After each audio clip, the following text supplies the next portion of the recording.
les élites coloniales n'avaient deux obsessions: garantir le fonctionnement du lycée et empêcher le développement de l'école élémentaire. C'était un système extrêmement cloisonné. Donc, les instituteurs laïcs vont également rencontrer ces difficultés. Et ils vont faire comme ils peuvent dans les classes.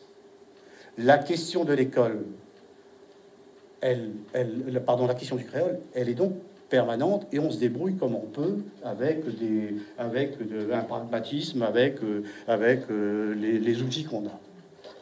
Elle se repose syndicalement et politiquement au début des années 60. C'est à la fois... Et là, elle prend une tournure dont nous sommes encore aujourd'hui les héritiers. Parce qu'elle est vue à travers un prisme idéologique. Tu es pour le créole, donc tu es indépendantiste.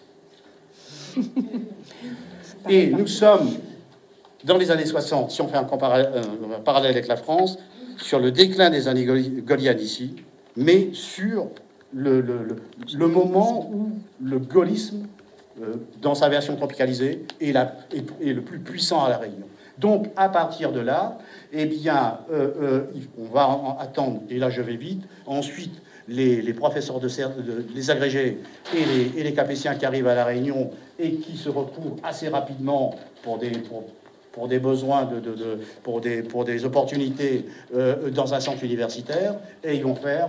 Certains d'entre vous les connaissent, et donc ils vont faire du créole, donc aussi un cheval de bataille, une recherche, et axer leurs travaux sur ces questions-là. Et donc à partir de là, et si je résume, et si je vais vite, on va alterner entre tolérance, euphémisation, hystéricisation et affichage. Aujourd'hui, on est plus, d'une certaine manière, dans l'affichage que d'un affichage de principe.